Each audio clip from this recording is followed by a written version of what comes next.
Mesdames, Mesdemoiselles, Messieurs, Daniel Pilon, chroniqueur, libre penseur, bienvenue à cette émission très spéciale, format entrevue, avec un expert en investissement, avec qui on va discuter des marchés financiers, opportunités d'affaires, etc.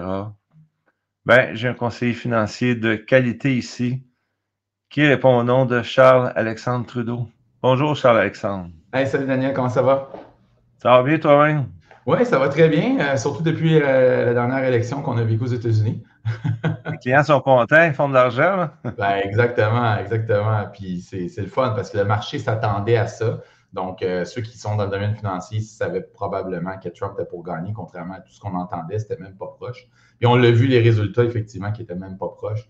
Les Donc, médias doivent être malheureux parce qu'elles entendent parler que Trump, c'est l'apocalypse. oui, Les médias doivent exactement. vraiment.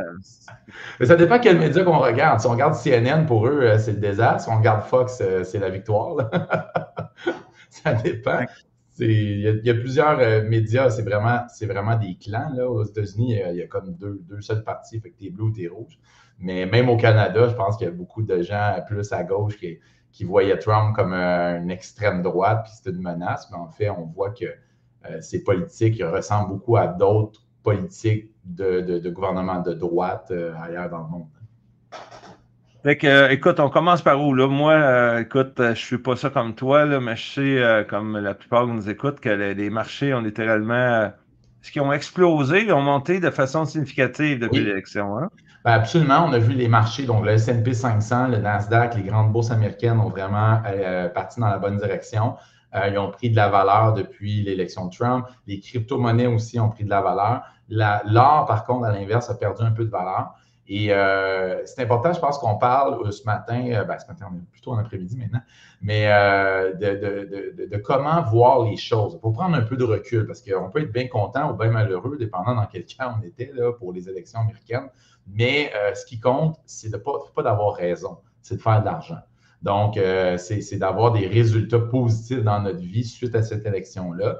Et parfois, je vois beaucoup de gens prendre des résultats dans le marché et dire hey, c'est à cause de Trump, c'est à cause de Trump. Il faut juste rappeler aux gens, là, Trump a gagné les élections. Il n'est pas encore président des États-Unis. Donc, ça va venir dans quelques semaines. Ce n'est pas à cause de Trump que le marché il monte. Et ça, c'est important de le dire. Là, puis je ne suis pas contre Trump pour Trump. J'essaie d'être le plus neutre possible quand je donne de l'information, justement parce qu'on n'est pas là pour avoir raison. Mais les statistiques et l'histoire nous montrent des choses qui souvent se répètent. Alors, on dit tout le temps le passé n'est pas garant du futur, le futur n'est pas garant du passé, peu importe, mais c'est quand même, des fois, on voit des choses qui se répètent. Alors, une chose qui est importante, c'est le rallye post-électoral. Ce qu'on a vu, justement, comme tu dis, après l'élection de Trump, qui a fait que le marché a monté. Peut-être que certains des gens qui nous écoutent qui ont vu leur portefeuille prendre un peu de valeur. Mais les marchés réagissent souvent comme ça, positivement. Pourquoi? C'est émotif, un marché, là. C'est émotif un marché, mais qu'est-ce que le marché cherche vraiment? Donc, je ne parle pas de l'investisseur, vous, chez vous, mais le marché en général, Wall Street, les vrais gens là, qui sont sur le plancher puis qui crient d'acheter puis vendre, qu'est-ce qu'ils veulent? Ils veulent de la prévisibilité. Ils veulent de la certitude. Ce que les marchés n'aiment pas, quand on voit les marchés faire ça, c'est parce qu'il y a de l'incertitude. Ça, le marché n'aime pas ça. C'est quoi une élection? C'est de l'incertitude. On ne sait pas, ça va être bleu, ça va être rouge. Ça, le marché n'aime pas ça. Là, ce qui a fait que le marché a monté, c'est pas que c'est Trump ou que c'est Harris. C'est que là, maintenant, on sait à quoi s'attendre. On sait que c'est les rouges, puis on sait que ça va être des rouges qui vont avoir un mandat complet qu'on appelle. Donc, ils ont la Chambre, ils ont le Sénat, ils vont pouvoir faire passer leur politique. Donc là, on sait où on s'en va. Parfait. Le marché aime ça. Et là, c'est ce qu'on a vu. Et que ce soit bleu ou rouge, quand on a un mandat fort et que l'élection vient d'être terminée, les marchés savent un peu plus où est-ce qu'on s'en va. Généralement, ça va monter. Trump, en la dernière élection, là, dans le temps qu'il avait gagné en 2016, ça avait baissé quelques heures après l'élection, puis ça avait remonté parce que justement, les marchés savaient où est-ce qu'on s'en allait. Pareil pour Biden, si vous regardez, c'est pareil. Donc, c'est pas parce que c'est Trump, c'est parce qu'on sait maintenant où est-ce qu'on s'en va. On a plus une certitude dans le marché. Donc, ça, c'est la première chose, très important. Rappeler aux gens que Trump n'est pas encore président, il a juste gagné l'élection et que ce n'est pas à cause de Trump que les marchés montent, mais à cause de l'incertitude qui régnait maintenant ne règne plus et là, les marchés savent où est-ce qu'ils s'en vont. Donc, quel que soit le gagnant, les impacts potentiels là, d'un clan comme de l'autre, ce n'est pas ça nécessairement qui fait bouger le marché.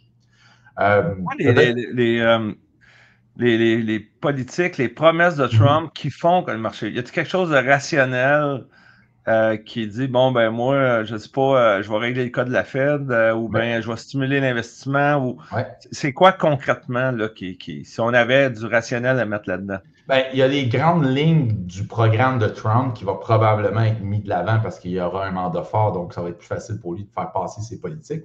Les impacts potentiels, c'est ça qu'on va parler. Je vais vous parler aujourd'hui de tout ce qui est immigration restrictive. On a dit qu'il a parlé beaucoup d'immigration durant la campagne. Les tarifs, on appelle ça le tarif nationaliste, mais c'est tout ce qui ramène l'économie à l'intérieur des États-Unis. La réduction des impôts, ça, il avait déjà commencé, il veut continuer. Puis la déréglementation. Donc, c'est 4 thèmes principaux. On va parler de ça aujourd'hui. Qu'est-ce que chacun de ces thèmes-là peuvent changer pour vous dans vos investissements? Que ce soit passif parce que vous avez des investissements avec votre banque ou avec des fonds de placement, ou que ce soit actif parce que vous gérez vous-même votre portefeuille, c'est important. Puis je veux aussi dire dès le commencement, restez avec nous jusqu'à la fin, parce que j'ai une petite surprise pour ceux qui nous écoutent à la fin. J'ai un cadeau pour vous autres. Donc, restez avec nous, puis on va vous en parler, moi et Dan, à la fin. J'en ai-tu un, moi? Oui, certain, tu vas pouvoir en profiter, toi aussi. Donc, les impacts potentiels, on sait, il y a plusieurs scénarios qui peuvent se passer. Hein. On n'a pas de boule de cristal. Moi, je suis juste là en train de vous dire, voici ce qu'on sait, voici ce que ça peut avoir comme impact. Et après ça, ça peut changer, ça peut évoluer. Puis c'est pour ça qu'il faut vous tenir informé. On ne peut pas juste prendre une décision aujourd'hui, fermer l'ordinateur, puis penser que tout va bien aller pendant un an. Là, les choses ils vont évoluer, c'est certain. Donc, pour ce qui est de l'immigration restrictive, ça peut affecter le marché du travail puis les coûts, on s'entend. Pour ceux qui ont déjà été en Floride, aux États-Unis ou n'importe où est-ce qu'il y a de l'immigration, vous en voyez souvent là, des gens mexicains ou autres nationalités qui travaillent dans des jobs que beaucoup d'Américains veulent faire. On pense juste à des hôtels. Qui fait le ménage à votre chambre à l'hôtel? C'est souvent un latino-américain, personne afro-américain, des gens qui sont issus de l'immigration.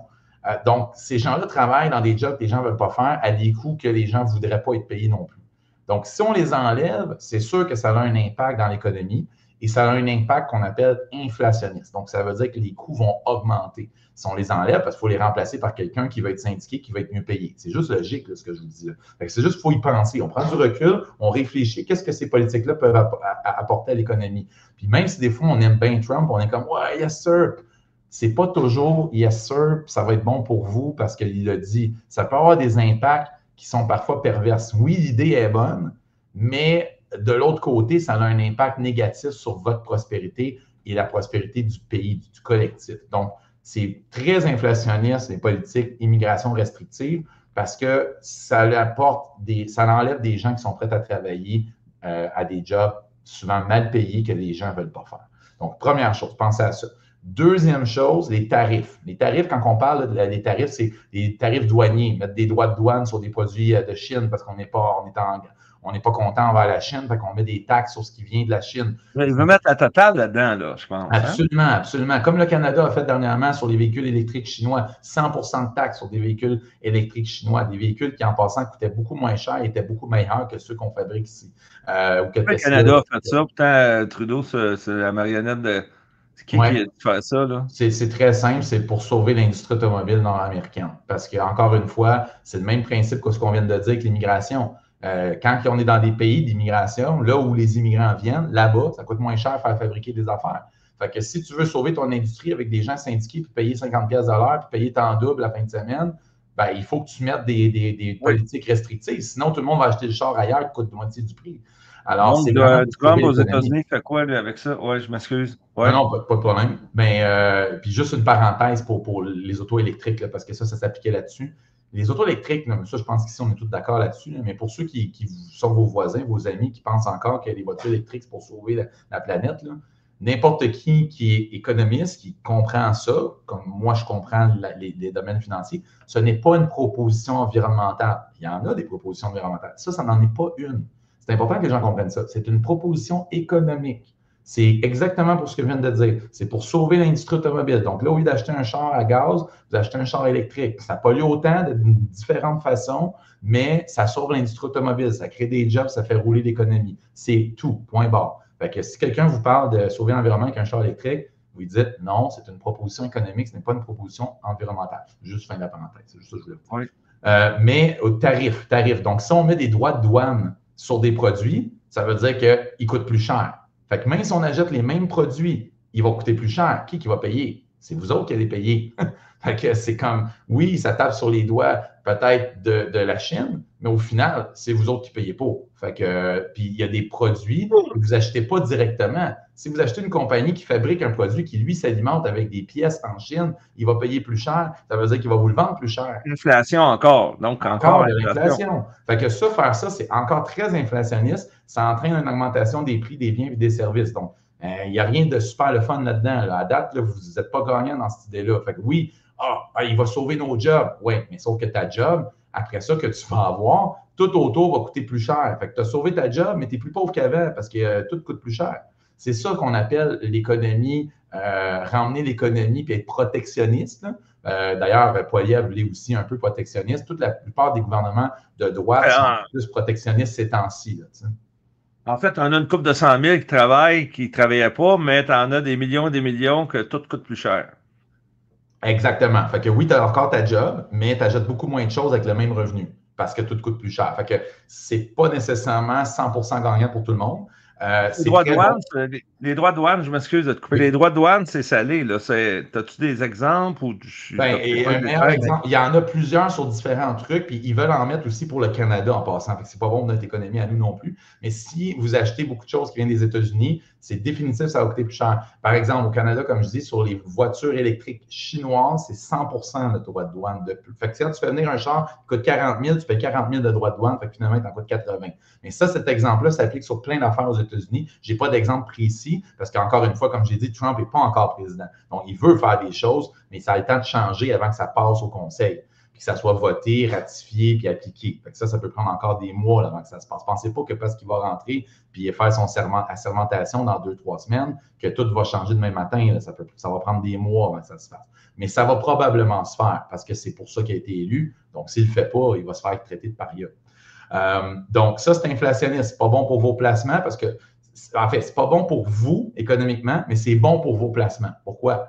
Bien, ça veut dire que les compagnies vont pouvoir encore vous filer une facture plus salée. Parce que si ça leur coûte 10 de plus, ils ne vont pas vous charger 10, ils vont vous charger 15. Fait que finalement, ils vont pouvoir monter la facture en disant, bien, c'est les droits de douane, c'est normal, ça nous coûte plus cher, il faut vous charger plus cher. Que ce soit vrai ou pas vrai, souvent, c'est dur à vérifier, mais ils vont vous envoyer la facture.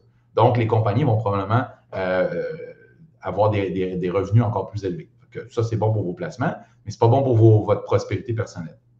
Ensuite, on va parler des réductions d'impôts. Pour ceux qui se rappellent, en 2016, Trump avait réduit les impôts. En passant, ce n'est pas les impôts de vous, monsieur, madame, tout le monde, ceux qui habitent aux États-Unis, c'est les riches, c'est les impôts de société, de compagnie, qui sont déjà pas super élevés aux États-Unis comparé d'ici. Donc, ça, c'est une source de stimulation. C'est bon de baisser les impôts. Sauf que la réalité, c'est que statistiquement parlant, on a prouvé là, que quand tu donnes des coupures d'impôts à des riches, ils ne dépensent pas plus. Ils font juste être plus riches. Donc, ça, c'est quelque chose qui est important. Donc, oui, ça paraît bien sur papier, mais ça ne rend pas le peuple plus prospère. Peut-être les petites entreprises qui vont avoir un peu moins de dépenses vont pouvoir avancer un peu plus, mais ce n'est pas nécessairement eux qui sont visés dans ces coupures-là. C'est souvent des grosses compagnies qu'on connaît toutes déjà, qui sont déjà milliardaires. Donc, ça, c'est une source de stimulation, mais ça peut augmenter la consommation des ménages et l'investissement des entreprises. Donc, c'est positif, négatif, ça va dépendre comment ça va virer. Mais ce qu'on a vu dans le passé quand ça a été fait, c'est que l'argent, elle s'en va dans des paradis fiscaux ou elle reste dans les fortunes familiales aux États-Unis, mais elle ne retourne pas nécessairement dans l'économie. Donc, ça, c'est plus ou moins positif. Comment c'est bon principe? Hein? Je l'écoutais parler avec Joe Rogan, puis il expliquait que je pense, c'est exemple, une compagnie qui fait affaire en, je sais pas, en Chine ou qui a des filiales ailleurs, et dit, les autres n'auront pas la réduction d'impôts, tu sais, puis c'est vraiment pour ceux dont les activités se passent aux États-Unis, bref, exact. Un peu complexe, là, en gros, ça ressemble à ça. Là.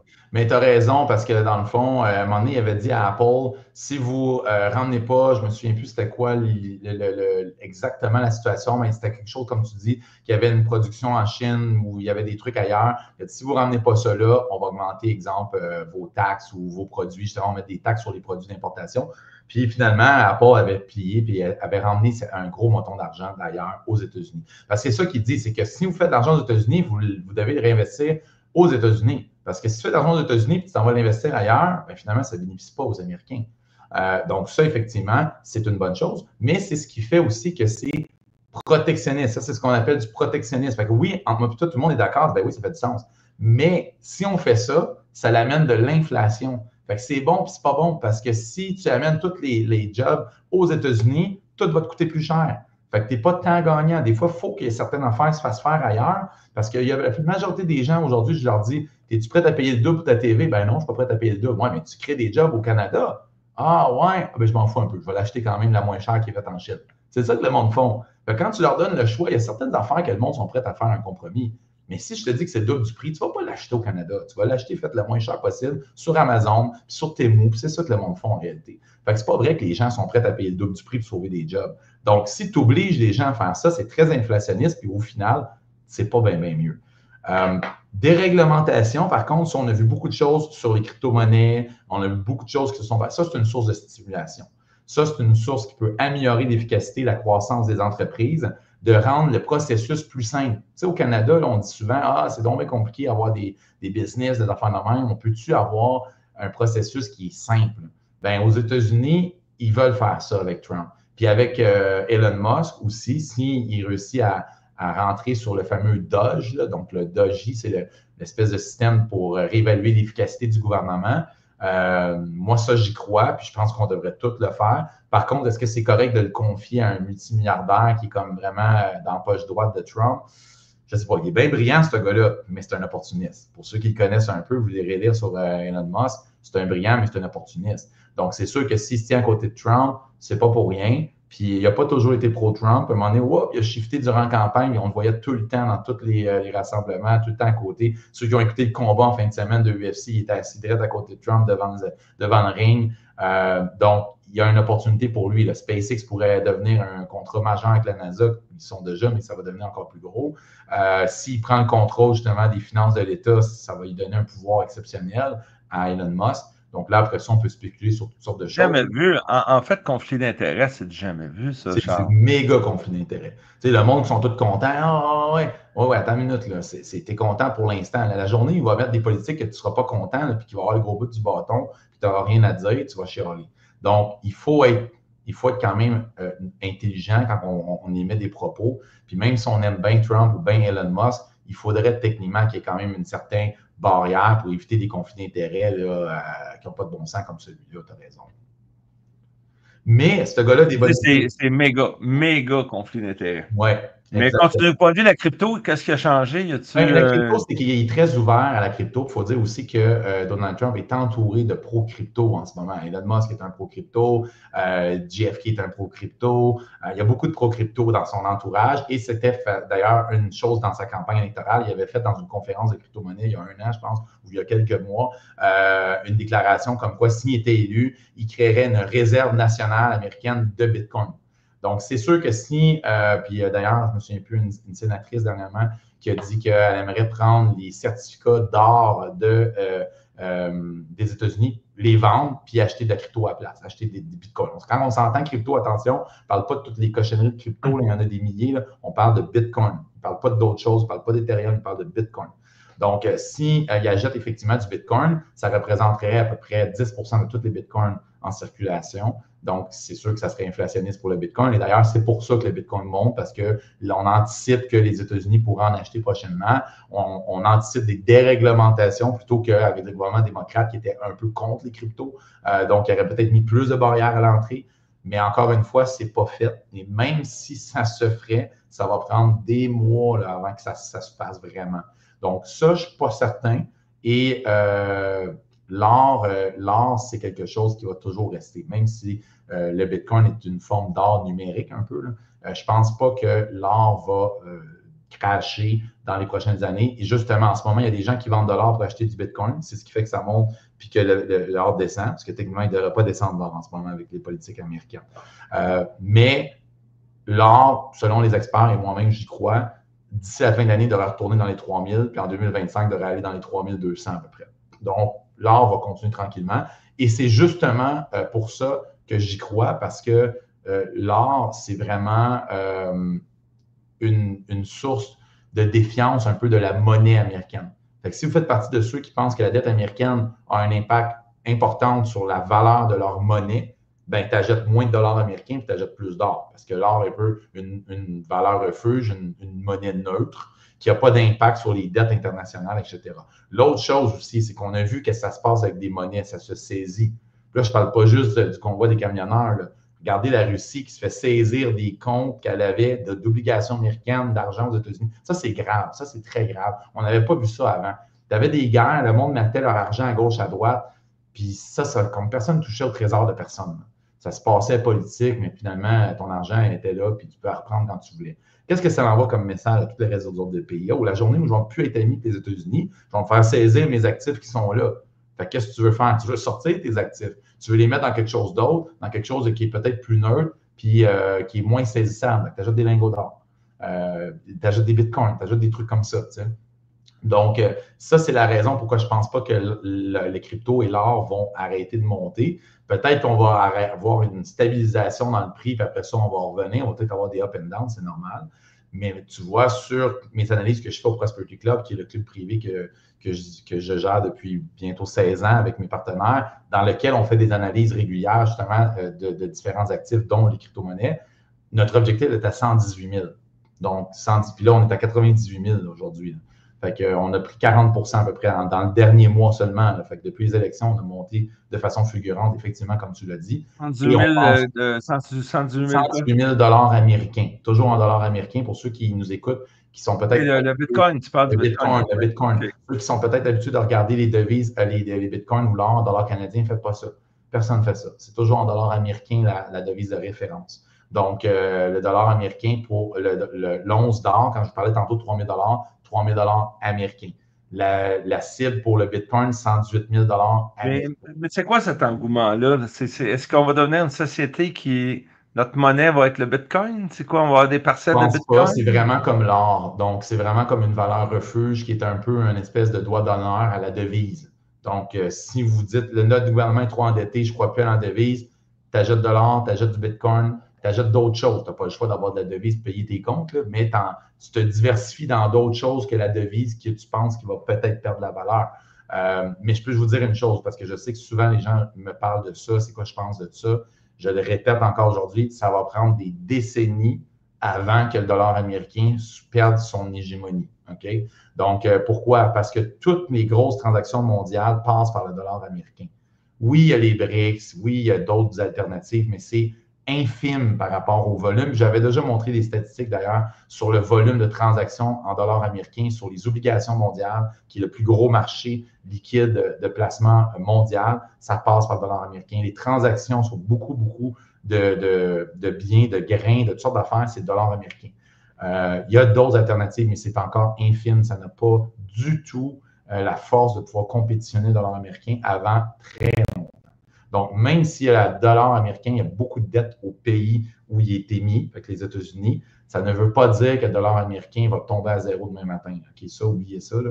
Ça va prendre encore des décennies. Mais pendant ce temps-là, les choses alternatives vont prendre la valeur. Les bitcoins, l'or et peut-être l'argent, justement, puis d'autres métaux précieux. Donc, ça, c'est ce que je veux dire aux gens. Donc, allez pas vendre votre maison pour acheter du bitcoin. C'est pas ça que je dis, parce que comme tu dis, ça ne sera jamais votre devise. À mon avis, ça ne sera jamais une devise pour des opérations courantes. Donc, vous n'irez pas payer en bitcoin, vous n'irez pas payer en lingots d'or. C'est vraiment une façon de vous diversifier une partie de vos actifs des devises. C'est tout. Okay? Ça ne vous versera jamais d'intérêt, ça ne vous versera jamais de dividendes. La seule façon de faire de l'argent avec ça, c'est de le revendre à quelqu'un d'autre plus cher. Donc, faites attention, ne mettez pas tous vos œufs là-dedans. Il y a d'autres façons de faire de l'argent qu'on va pouvoir vous en parler aujourd'hui. Donc, justement, l'impact pour les entreprises, la déréglementation, ben, ça veut dire que c'est plus simple de faire de la business, ça encourage les gens à se lancer en affaires, ça permet de moins de bureaucratie, donc plus d'argent qui va vraiment là où ça doit aller. Fait que dans le développement des technologies, le développement d'entreprises, dans l'amélioration des conditions de travail pour les employeurs, les employés. Donc, ça, c'est très positif. C'est positif pour les marges de bénéfices des entreprises. C'est positif pour vos placements parce que si les entreprises sont plus, il y a moins de bureaucratie, ils font plus d'argent, c'est bon pour vous. La valeur de ces entreprises-là va augmenter. Donc, ça, c'est très, très bonne chose pour les politiques de Trump. Mais l'intelligence artificielle, il va y avoir des pertes d'emploi Oui, au niveau des fonctionnaires gouvernementaux. Mais ils effectivement. vont peut-être changer de place, ils vont aller travailler dans les nouvelles jobs parce que les droits de douane, etc., Exactement. il risque d'avoir un Exactement. déplacement, là, j'imagine. Je suis d'accord avec toi. Je pense qu'il ne faut pas avoir peur de l'intelligence artificielle. Je pense que l'intelligence artificielle, elle va peut-être remplacer des jobs, mais elle va en créer d'autres. Donc, c'est sûr que la personne qui a un secondaire 5 qui fait juste prendre une pièce et qui met ça là, à journée longue, là, à un moment donné, il y a un robot qui va faire ça. Ça, c'est sûr. Par contre, il y a quelqu'un qui va falloir qui répare le robot. Fait que, il y a quelqu'un qui va falloir qui contrôle, qui surveille le robot. Fait que, moi, je ne pense pas que ça va enlever complètement des jobs, ça va en créer d'autres, ça va remplacer des jobs par d'autres jobs. Fait que ça, il ne faut pas trop avoir peur. D'ailleurs, les statistiques nous le prouvent, la date, c'est comme ça. Fait que ça remplace des jobs, mais ça en crée d'autres. Fait que, et pour beaucoup de petites entreprises, comme les gens peut-être qui nous écoutent, ça vous aide énormément. Il y a des gens qui avaient peut-être besoin d'un adjoint administratif qui n'en ont plus besoin parce que les rendez-vous peuvent se prendre automatiquement avec un calendrier, intelligence artificielle qui envoie directement le lien pour la rencontre, etc. Aujourd'hui, vous écoutez nos podcasts, plus loin de vous déplacer dans une salle de conférence. Bien, ça, c'est toutes des améliorations quand même positives. Tu n'aurais jamais pu avoir une audience aussi large. V'là 25 ans, il aurait fallu que tu fasses une salle, le monde aurait fallu qu'il se déplace, que tu vendes des billets, etc. Donc, c'est positif pour le développement si c'est bien utilisé, l'intelligence artificielle. Mais comme le dit déjà Elon Musk, ça peut être aussi une très grande menace à nos libertés, à un paquet d'affaires. Donc, il y a du De pour, il y a grâce, du contre. oui. Mais faites attention, mesdames et messieurs, on ne parlera pas d'intelligence artificielle trop longtemps, là, mais il y en a qui demandent l'opinion à l'intelligence artificielle. Là, je veux dire, à un moment donné, réfléchissez par vous-même. Là, je veux dire, Oui. c'est bon pour faire des trucs là, de façon automatique, systématique. Là, ça peut faire des montages, des photos, des graphiques à la vitesse de l'éclair, mais Ouais. pas obligé de demander l'opinion à l'intelligence artificielle. Là.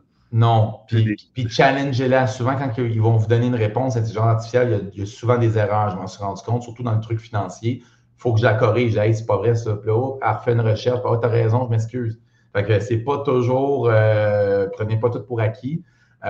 Et l'intelligence artificielle, comme tu le dis, des fois, ça peut être très pratique dans certains domaines, mais dans d'autres domaines, il y a aussi le phénomène de redondance qui est un risque important qu'Elon Musk mentionnait. C'est que l'intelligence artificielle, là, elle n'invente rien. Elle ne réfléchit pas, en fait. Là. Elle va chercher de l'information sur Internet. Si tout le monde dit qu'une pomme, c'est orange, bien, à un moment donné, elle va te dire que la pomme est orange parce qu'il y a assez de sources qui disent que la pomme est orange. C'est aussi simple que ça. Là. Fait que l'autre intelligence à côté, elle a dit ben, la pomme est orange, c'est maintenant un fait dans sa tête, dans son intelligence. Fait qu'elle va te dire que c'est orange. Puis là, ben, si toi, tu ne le sais pas que c'est une pomme, c'est rouge, tu penses maintenant qu'une pomme, c'est orange. Fait qu'imaginez que ça peut faire là, sur toutes sortes d'opinions, sur toutes sortes d'éléments de la vie où on déraille complètement de la réalité et de la vérité. Fait que ça, il faut être très, très, très prudent avec ça. Mais juste pour conclure, le temps passe vite. Implication potentielle pour vos investissements. Je m'étais mis des petites notes à ne pas oublier. Donc, les développements potentiels qui pourraient être là, bien, effectivement, ça peut être judicieux de considérer la possibilité de nouvelles pressions inflationnistes. Ça veut dire que tout coûterait plus cher. Okay? Fait que ça, c'est quelque chose taux d'intérêt plus haut. Plus haut, exactement. Quand on dit inflationniste, tout coûte plus cher, l'économie est en feu, qu'est-ce que ça fait? Ça fait qu'on veut ralentir l'économie parce qu'on veut contrôler l'économie. On ne veut pas que ça parte dans toutes les directions. Donc, les taux d'intérêt qui vont baisser, là, oubliez ça, c'est terminé. Là, okay? Avec Trump, si Trump s'en va dans la direction qu'on a parlé aujourd'hui, c'est certain que ça va être inflationniste. Et si c'est inflationniste, c'est certain que les taux d'intérêt ne baisseront plus. Et ça, je vais vous amener sur une chose qui vous concerne directement si vous êtes au Canada. Si les États-Unis arrêtent de baisser les taux et se mettent à monter les taux, et ça, c'est quelque chose que peu de gens comprennent, je vais vous expliquer aujourd'hui, vous n'avez pas besoin de comprendre la mécanique, mais comprenez l'impact que ça peut avoir. Le Canada ne peut plus baisser ses taux. Même si l'économie canadienne va mal, même si ça serait une catastrophe de monter les taux, ils n'auront pas le choix. Pourquoi? Parce que le Canada s'il baisse ses taux, il va faire crasher sa devise. Regardez le dollar américain versus canadien là, depuis les dernières semaines, c'est une catastrophe. Ça fait presque 20 ans, 30 ans qu'on n'a pas vu le dollar canadien aussi bas. Et ce n'est que le début. Si l'écart se crée entre le taux américain et le taux canadien, c'est vraiment pas bon pour La le devise dollar ne sera canadien. pas en demande. Oui. Exactement. Et ce que ça fait que les gens ne veulent pas investir au Canada, ils vont aller investir aux États-Unis. Si ton taux au Canada il est bas, mettons, je te donne 2 dans ton compte épargne, là, je vais te mettre ça super simple pour que tu comprennes. Je te donne 2 dans ton compte épargne. Aux États-Unis, le taux est à 5 ça veut dire que si tu ouvres un compte épargne aux États-Unis, je te donne peut-être 4,5 4. Mais pourquoi tu resterais au Canada? Tu vas l'investir aux États-Unis. Fait que c'est ça la mécanique. Donc, les gens au Canada doivent comprendre que le Canada est dans une très mauvaise posture en ce moment. Ils ont deux choix. Soit qu'ils baissent les taux encore et la devise s'effondre encore plus qu'elle est déjà en train de s'effondrer, ou ils montent les taux puis ils font cracher l'immobilier. Et ça amène donc une méga récession au Canada. Il n'y a pas de scénario gagnant en ce moment devant nous pour le Canada. Faites vraiment attention à vos investissements au Canada. Ce n'est pas le temps d'aller vous lancer dans l'immobilier par-dessus la tête endetté à 90 avec un taux variable. Les taux risquent de monter. Je vous dirais même que si vous voulez des consultations selon vos situations particulières, écrivez-moi, parce que c'est du cas par cas. Mais en général, j'aurais tendance à dire à quelqu'un qui me pose la question, fixe ton taux avant la fin de l'année. C'est mieux d'avoir un taux Sûrement fixe. descendre le tau directeur au mois de décembre, Oui, là, il devrait descendre un autre coche au Canada. exactement. Profitez-en pour Mais sécuriser ça ça. achève, là. Ça Puis les achève. taux longs, hypothécaires, obligataires, c'est pas mal la fin. Là. Ça descendra plus bien gros. Là. Et je ne crois pas du tout au scénario où on nous a dit que d'ici l'été prochain, on serait redescendu dans du 3,2, 3,5. Pas avec la situation avec Trump. S'il fait ce qu'il a dit qu'il va faire, c'est inflationniste, on vient de le dire. Si c'est inflationniste, les taux américains vont monter, si les taux américains montent, le Canada doit monter ses taux pour ne pas faire effondrer sa devise, qui dans tous les cas, s'il monte les taux ou il baisse les taux, c'est une catastrophe. Parce que 2025, c'est l'année qui s'en vient, c'est l'année où il y aura le plus de renouvellement hypothécaire de toutes les 5 dernières années.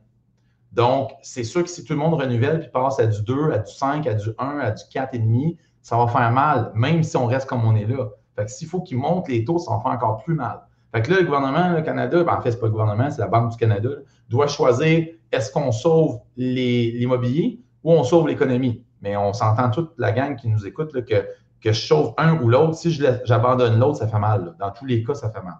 Fait que j'abandonne le citoyen ou j'abandonne l'économie. Dans tous les cas, ça va revenir à faire mal aux citoyens. Donc, ça, je veux juste vous dire, faites attention, il y a vraiment une grosse tempête à l'horizon au Canada.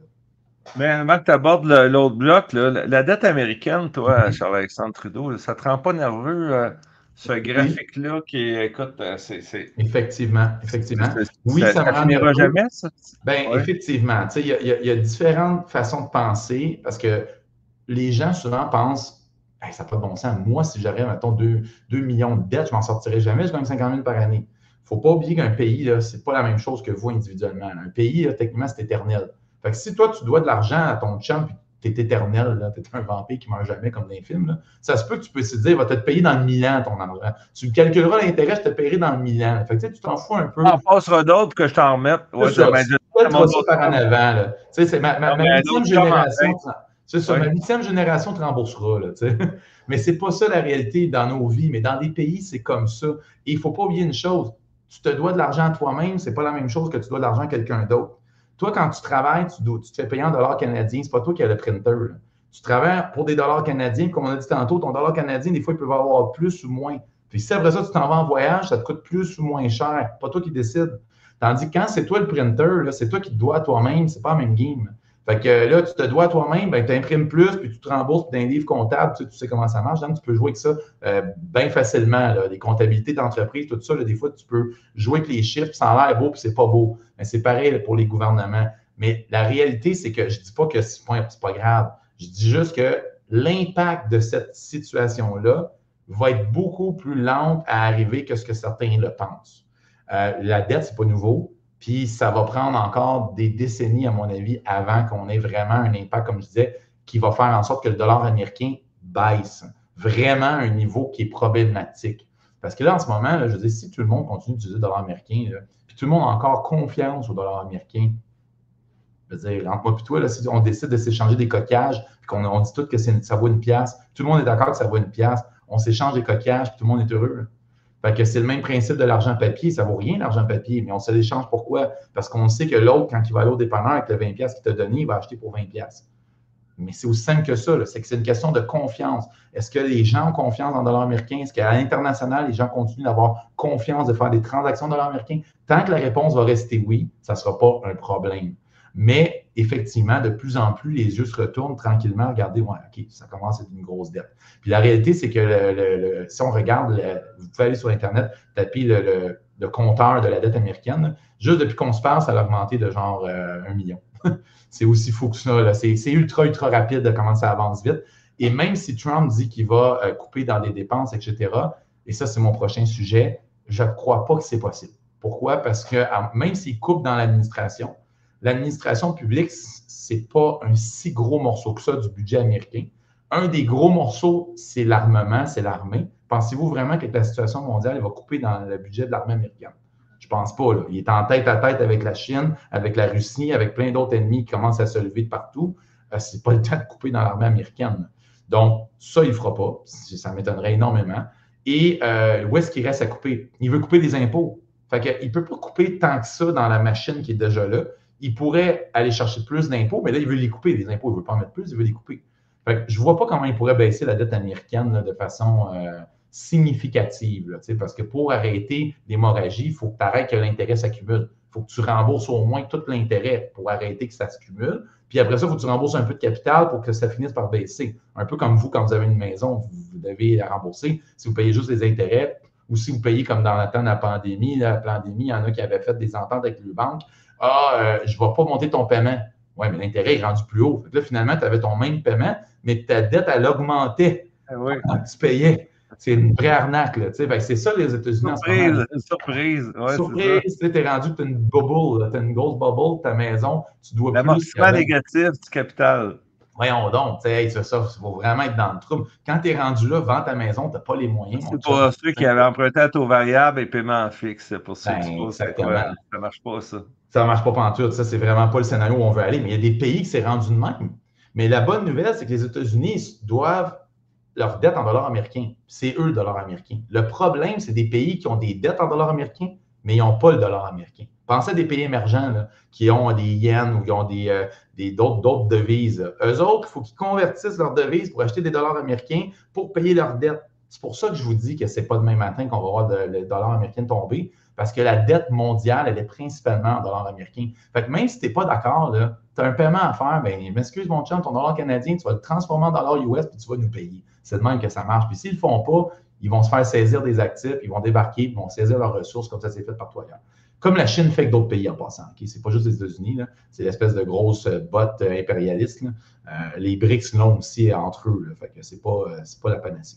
Alors, juste pour revenir à ce qu'on disait, donc, il y a des possibilités d'inflationnisme. Ce n'est pas bon pour nous, ce n'est pas bon pour les taux d'intérêt, ça risque d'augmenter. Si les taux d'intérêt augmentent, ça veut dire qu'il y a des compagnies qui ont des dettes qui vont avoir des problèmes. S'ils ont des problèmes, ce n'est pas bon pour leurs actions. Les compagnies très endettées, dans les prochaines... Là, en ce moment, ça va super bien. Les petites moyennes capitalisations, c'est la bourse qu'on appelle le Russell aux États-Unis, c'est la bourse des petites moyennes capitalisations. Elle explose cette année. Ça va super bien. Pourquoi? Parce que les taux ont baissé. Mais aussitôt que les taux vont se mettre à remonter, vous allez voir ça tomber comme une roche. Donc, il faut vraiment soulever la question de la corrélation entre les actions et les obligations. Si vous avez un portefeuille classique, actions-obligations, si tu me permets, Dan, je peux juste partager une petite slide que j'ai préparée pour le monde. Mais avant ça, pendant que tu fais ça, l'économie, elle se porte comment? Est-ce que le PIB, le produit intérieur brut, est positif? Est-ce que la croissance est constante? La croissance aux États-Unis, cette année, tu parles au Canada? Les deux, tu vas me dire. Au Canada, c'est un peu différent. Là, on n'est pas dans une situation aussi reluisante. On va rester aux États-Unis, oui. Ouais, aux États-Unis, ça va quand même très bien. On est presque plein emploi. Les taux d'intérêt sont en baisse. Donc, déjà là, ça stimule énormément l'économie qui était déjà pas vraiment en difficulté. Donc, je ne comprends pas vraiment le move d'avoir baissé les taux d'intérêt. Je veux dire, au Canada, c'était plus compréhensible. Là-dessus, on n'est pas d'accord, mais c'est pas grave, oui. Ouais, aux États-Unis. Ils avaient assez monté, là. J'ai rien contre qu'ils descendent, moi, là. Mais oui, je comprends, mais je veux dire, aux États-Unis, normalement, il n'y a pas de baisse de taux avant une élection pour ne pas avoir de partisanerie. Et là, ils l'ont fait. Normalement, ils auraient attendu l'élection, puis après, ils l'auraient baissé. Fait que déjà là, il y a ça. Mais aussi, c'est que les statistiques ne nous montrent pas que l'économie américaine va mal. On est presque au plein emploi. Le taux de chômage n'est pas en train d'augmenter. Donc, pourquoi tu baisses tes taux quand tu es déjà red up? Fait que c'est sûr que tu vas juste avoir les remonter après. Sont pas au niveau d'inflation à du. L'inflation, elle est rendue à quoi, là? Elle est contrôlée?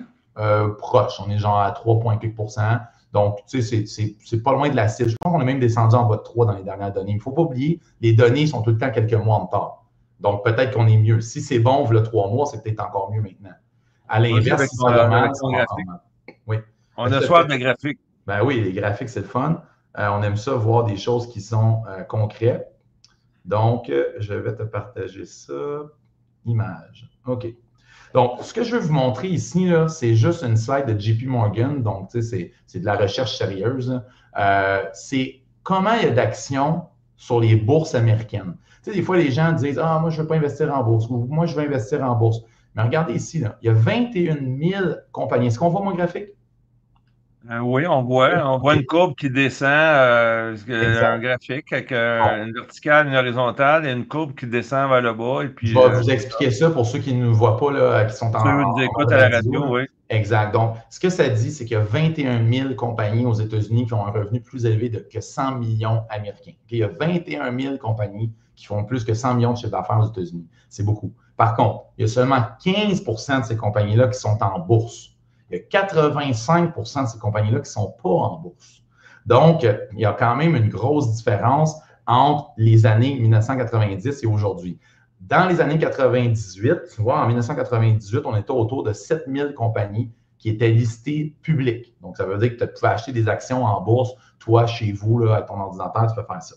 Aujourd'hui, ça arrête en 2019, le graphique, là, mais quand même, on voit quand même une grosse descente, passer de 7000 à 7000 compagnies en 98, à peu près un peu plus de 4000 en 2019. Ça veut dire qu'il y a moins de compagnies publiques qu'avant.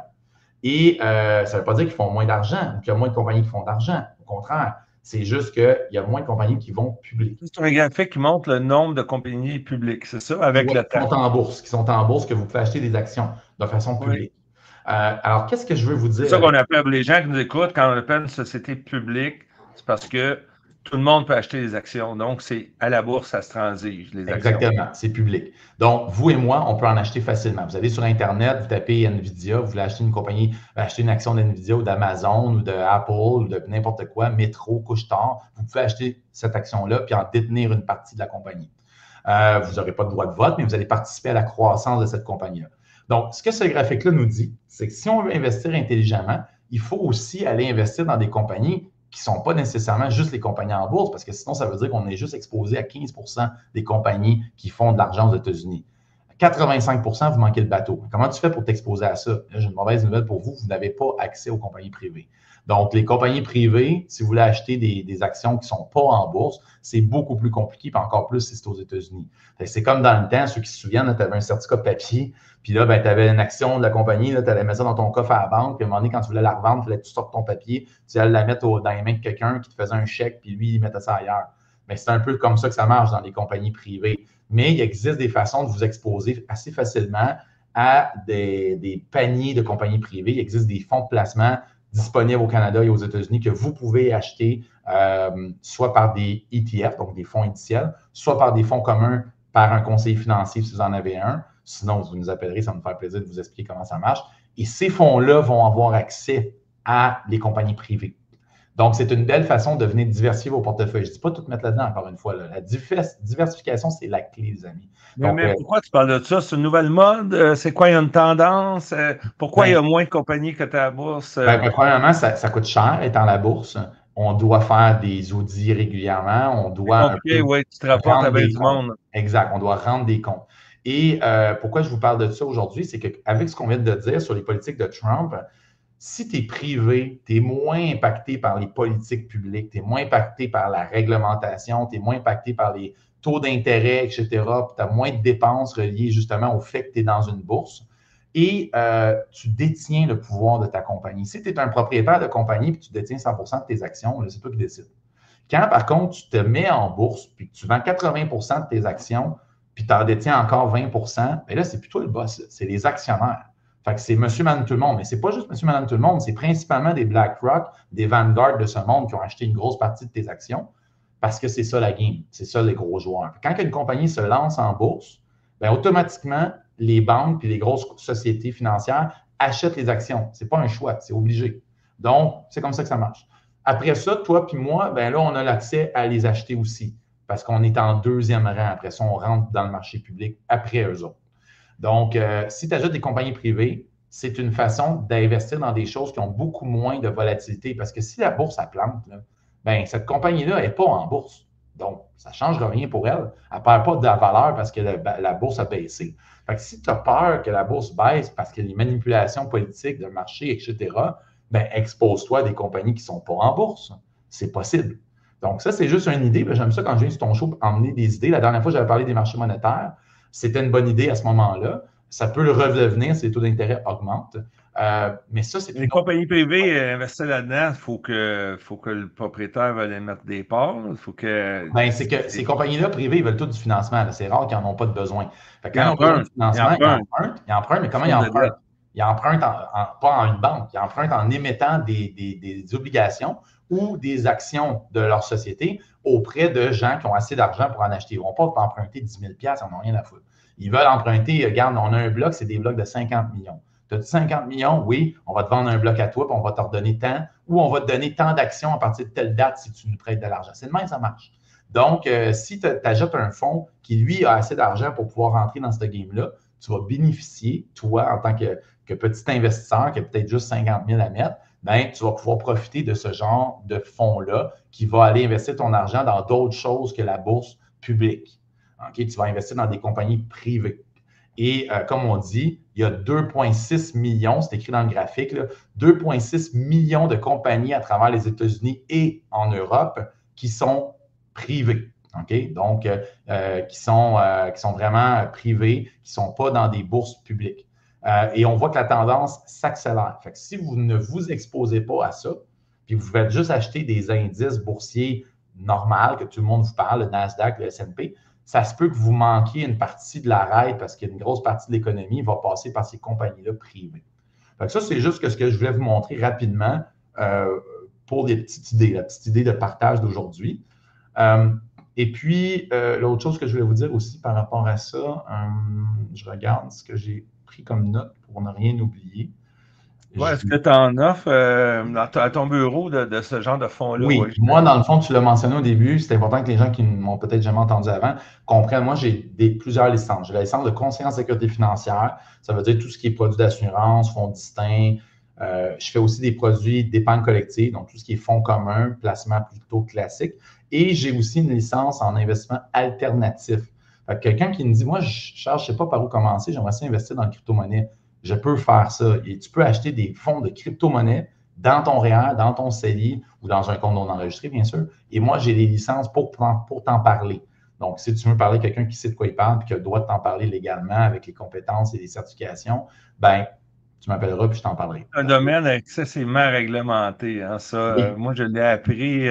J'ai même eu une lettre à un moment donné de l'AMF. Je parlais avec l'auditrice et puis je dis, as-tu un problème? J'ai dit, c'est parce que je fais des chroniques financières, je parle d'investissement, puis je joue ça à la ligne avec ce que j'ai le droit et j'ai pas le droit. Elle dit, ça ressemble à ça. C'est que, OK, donc vous m'avez à l'œil. Elle dit, oui. Non, je sais, ils sont terribles. C'est ça, il faut faire attention. Oui, mais c'est correct. Ils protègent le territoire. Là. Exactement, exactement. Mais pour venir à ce qu'on disait pour ceux et celles qui nous écoutent, là, juste donner des petites recommandations, encore une fois, générales, parce que c'est du cas par cas. Après ça, vous contacterez votre conseiller financier. Mais pour les prochains mois à venir, prochaines années à venir, avec ce qui se passe avec Trump, je vous dirais qu'on aurait tendance, moi j'ai tendance à privilégier les actions américaines par rapport aux actions internationales, malgré la différence entre les valeurs. Des fois, il y en a qui vont dire, ouais, mais les actions américaines sont super chères par rapport à une compagnie qui est en Chine, qui fait la même affaire. Oui, mais il y a des raisons pour ça. Puis ça, on pourra en parler une autre fois. Le pétrole aussi. Le dollar canadien, est-ce que le dollar canadien, là, tu n'arraches, c'est quoi? Il est tombé à 72 cents dans ces coins-là? Moi, je le vois en valeur américaine, il est à peu près à 50, mais oui, ça fait longtemps qu'on ne l'a pas vu Mais tomber. donc, ça veut dire que ça va, comme on parlait tantôt, il risque de monter les taux là, au Canada à un moment donné, ou est-ce S'ils que veulent ça ne sauver la descendra pas devise, longtemps, là? exactement, c'est comme je disais tantôt, s'ils veulent sauver la devise, ils n'auront pas le choix. Donc, il va falloir qu'ils choisissent. Fait qu'à un moment donné, peut-être qu'ils vont attendre un petit peu plus en 2025 pour laisser le temps aux gens de renouveler à des taux plus bas. Après ça, arriver puis monter les taux, je ne sais pas qu'est-ce qu'ils vont faire, mais c'est sûr qu'ils sont dans une mauvaise posture en ce moment avec la situation américaine. Quand on est trop à l'opposé, Canada, États-Unis, les économies sont quand même assez reliées. Donc, si on est trop à l'opposé, ça va avoir un impact, ça c'est certain. Ouais, Ça mais l'a déjà avec la baisse commencé. d'immigration, ben la baisse. Il y a encore. Trudeau, c'est au lieu de n'importer 600 000, c'est 400 000. Donc, il continue pareil, là. Ouais, Mais tu sais, quelqu'un qui refinance son hypothèque qui était à 1,8, là, qui faisait son frais ouais. depuis 2021, Il va pogner 2020, 2000. il va arriver à 4,4 Ouais, c'est ça. en négociant serré. Mhm. Chérie, on va en dessus, on a comme plus le choix. C'est que Ouais. ça va venir jouer, mais là, on ne fait pas une chronique immobilière, là, mais Non, non, on pourrait en faire une à un moment donné, ça serait intéressant, mais tu as raison. Aussi, le pétrole, parce que beaucoup de gens qui investissent des fois dans des compagnies, Suncor, Exxon, ou tout ce qui est pétrole, là, ça pourrait sous-performer. Pourquoi? Comme lors de la première présidence de Trump en passant. Tu sais, c'est pas nouveau, le Trump, là, il était là, il y a un bout, là, il a fait 4 ans. Là, on sait un peu qu'est-ce qu'il pense, qu'est-ce qu'il fait, qu'est-ce qu'il veut faire. Et là, il est juste mieux entouré puis mieux organisé. Quand il a fait son dernier 4 ans, ça avait sous-performé le pétrole. Fait que c'est sûr qu'il veut produire plus, il veut ramener ça local. Donc, si tu produis plus de pétrole, ça baisse le prix. Fait que ça, attendez-vous à ça, ça risque de se produire. Et bien sûr, l'élargissement de la performance du marché boursier, ça devrait continuer. OK, ça devrait continuer. Et autant dans les titres de compagnies qui sont plus de type valeur ou petite capitalisation, c'est un bon moment pour rééquilibrer vos portefeuilles et diversifier vos types de capitalisation. Ça veut dire que si vous avez juste des trucs techno, c'est peut-être le temps d'aller vers les types de compagnies valeurs et petites capitalisations. Si vous ne savez pas de quoi je parle, là, ben, essayez pas de faire ça vous-même. Allez voir quelqu'un qui connaît ça. Il va savoir de quoi vous parlez quand vous dites ça, puis il va pouvoir vous consulter un aider. expert aussi, parce que là, nous, Oui, on se dégage de toute ben responsabilité, oui, là. Fait que absolument. c'est juste On parle pour on parler. jase, c'est pas des opinions officielles, on sait des pistes. Et Oui, c'est puis, des pistes. as-tu un autre aspect que tu veux couvrir? Oui, Moi, ben, j'aurais mis de questions, mais vu que le temps passe, puis on ne veut oui, pas oui, parler oui. pendant 2 heures et quart. Ben non, exactement. Fait qu'on on va finir ça rapidement, mais juste pour vous dire, effectivement, c'est le temps de réévaluer vos portefeuilles, peut-être retravailler l'approche aussi de vos portefeuilles pour vous exposer à des choses qui vont mieux performer avec la présidence de Trump.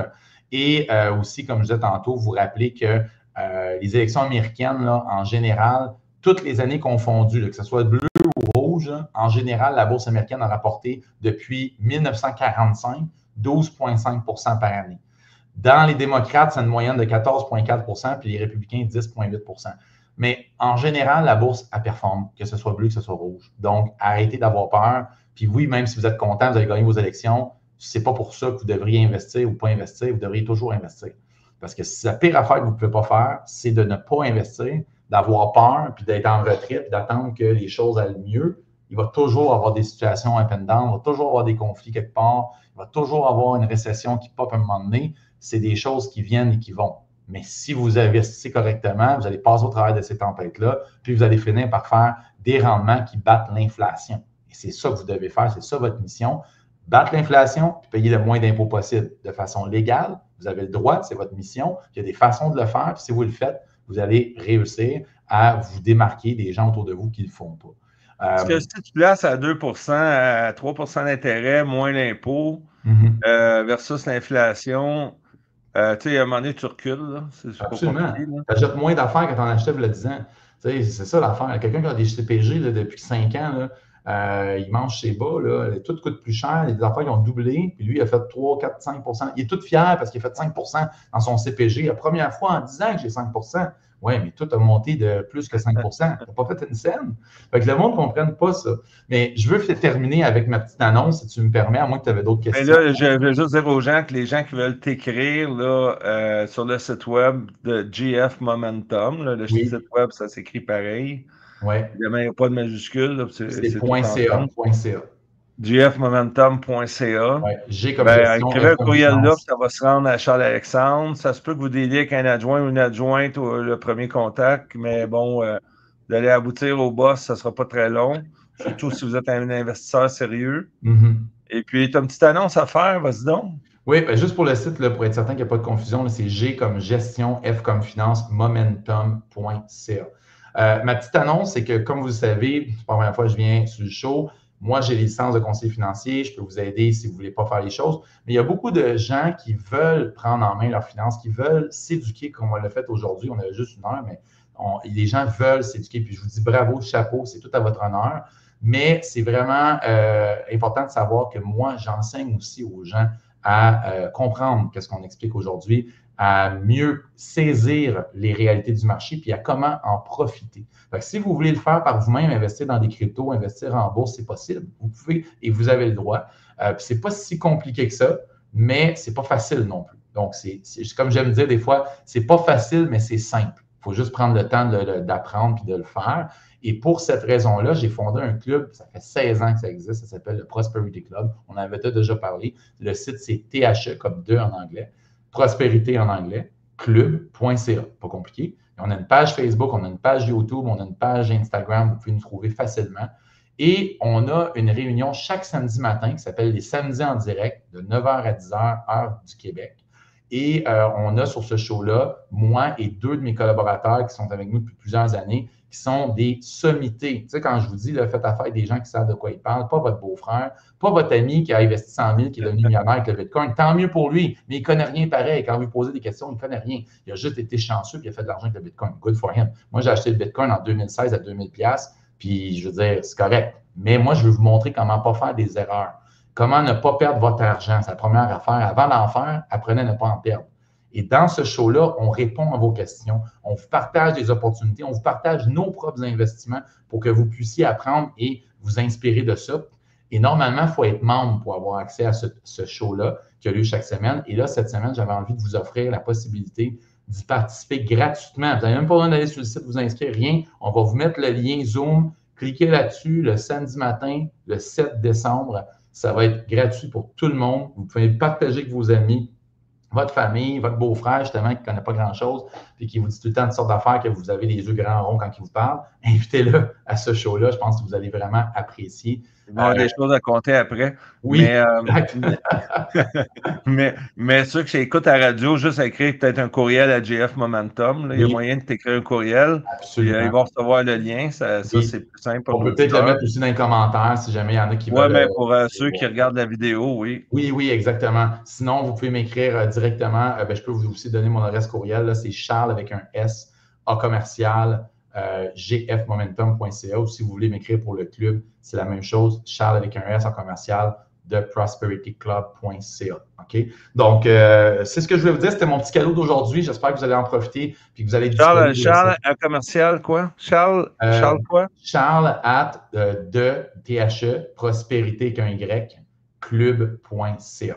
Donc, juste m'envoyer un petit courriel. Salut Charles, j'aimerais savoir le lien. Je vais vous donner le lien Zoom si vous êtes à la radio. Vous pourrez m'écrire rendu à la maison et on va se faire un plaisir de vous transmettre ça. Puis vous pouvez le partager avec qui vous voulez. Il doit avoir une faute, c'est pas ça. Là. Il manque un S après le PRO, prospérité. Mais sinon, tout le reste, c'est bon. Donc, n'hésitez pas à nous écrire, ça va nous faire plaisir. Puis, ce show-là, là, il est vraiment pour vous autres. Donc, si vous avez des questions, prenez-les en note. Préparez-les pour le show. On va se faire un plaisir de vous répondre avec des vraies opinions et des vrais faits sérieux. Donc, c'est ça. Ça m'a fait plaisir d'être avec vous aujourd'hui. J'espère que vous avez appris des choses. Puis, si vous avez envie de poursuivre la discussion, comme d'habitude, n'hésitez pas, là, écrivez-moi, ça va me faire plaisir. Ça a été un plaisir. Merci pour la mise à jour économique, Charles-Alexandre. C'est bon pour moi aussi. Ben et oui. Puis, j'espère que vous avez donc GF Momentum. Et puis, vous pouvez envoyer un courriel, aller sur le site web ou on va y aller avec ça. Vous avez plein de façons de nous contacter. Oui, là, vous savez. C'est que, merci beaucoup. Puis, espérant que vous avez apprécié. Donc, comme j'ai l'habitude, à l'accoutumée, likez-moi ça et partagez-moi ça en grand nombre. Charles-Alexandre Trudeau, allez en paix et à très bientôt, mon ami. Salut, merci à toi. Au revoir tout le monde. Au revoir.